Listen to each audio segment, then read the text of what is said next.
द्रौपदी चीरहरण की कथा।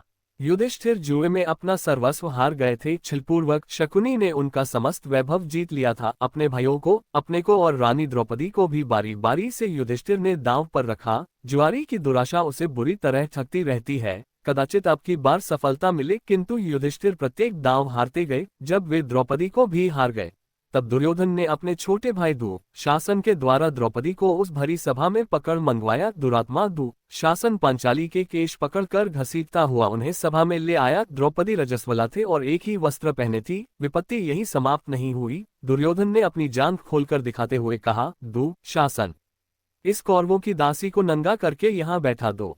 सभा भरी थी। वहां धृतराष्ट्र थे, पितामह थे, द्रोणाचार्य थे, सैकड़ों सभासद थे, वयोवृद्ध विद्वान थे, शूरवीर थे और सम्मानित पुरुष भी थे। ऐसे लोगों के मध्य पांडवों की वह महारानी, जिसके केश राजसूय के अभूत स्नान के समय सिंचित हुए थे, जो कुछ सप्ताह पूर्वी चक्रवर्ती सम्राट के साथ साम्राज्य के रूप में समस्त नरेशों द्वारा वंदित हुई थी, रजस्वला होने की स्थिति में केश पकड़कर घसीट लाई गई और अब उसे नग्न करने का आदेश दिया जा रहा है।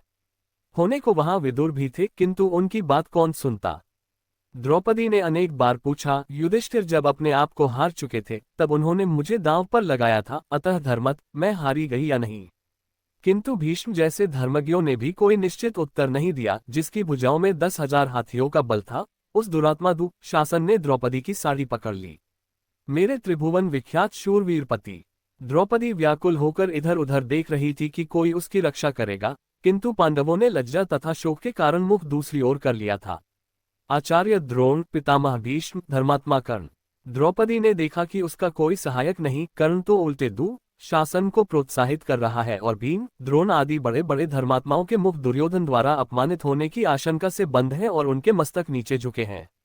एक वस्त्रा अबला नारी उसकी एकमात्र साड़ी को दुःशासन अपनी बल भरी मोटी भुजाओं के बल से झटके से खींच रहा है। कितने क्षण द्रौपदी साड़ी को पकड़े रह सकेगी। कोई नहीं, उसकी सहायता करने वाला। उसके नेत्रों से झड़ी लग गई। दोनों हाथ साड़ी छोड़कर ऊपर उठ गए। उसे भूल गई राजसभा, भूल गई साड़ी, भूल गया शरीर। वह कातर स्वर में पुकार उठी, श्री कृष्ण, द्वारकानाथ, देव देव, गोपीजन प्रिय, जगन्नाथ, इन दुष्ट कौरवों के सागर में मैं डूब रही हूँ, दया में मेरा उद्धार करो। कहाँ जा छुपे हो प्यारे कन्हैया, यहाँ लाज मेरी लूटी जा रही है। द्रौपदी पुकारने लगी। पुकारती रही उस आर्तिनाशन असहाय के सहायक करुणार्णव को। उसे पता नहीं था कि क्या हुआ या हो रहा है। सभा में कोलाहल होने लगा। लोग आश्चर्यचकित रह गए। दुःशासन पूरी शक्ति से द्रौपदी की साड़ी खींच रहा था। वह हौंफने लगा था। थक गई थी। 10 सहस्त्र हाथियों का बल रखने वाली उसकी भुजाएं। द्रौपदी की साड़ी से रंग बिरंगे वस्त्रों का अंबार निकलता जा रहा था। वह 10 हाथ की साड़ी पांचाली के शरीर से तनिक भी हट नहीं रही थी। वह तो अनंत हो चुकी थी। दया में द्वारकानाथ रजस्वला नारी के उस अपवित्र वस्त्र में ही प्रविष्ट हो गए थे। आज उन्होंने वस्त्रावतार धारण कर लिया था और अब उनके अनंता का और छोर कोई कैसे पा सकता था। विदुर, यह कोलाहल कैसा है? अंधे राजा धृतराष्ट्र ने घबराकर पूछा।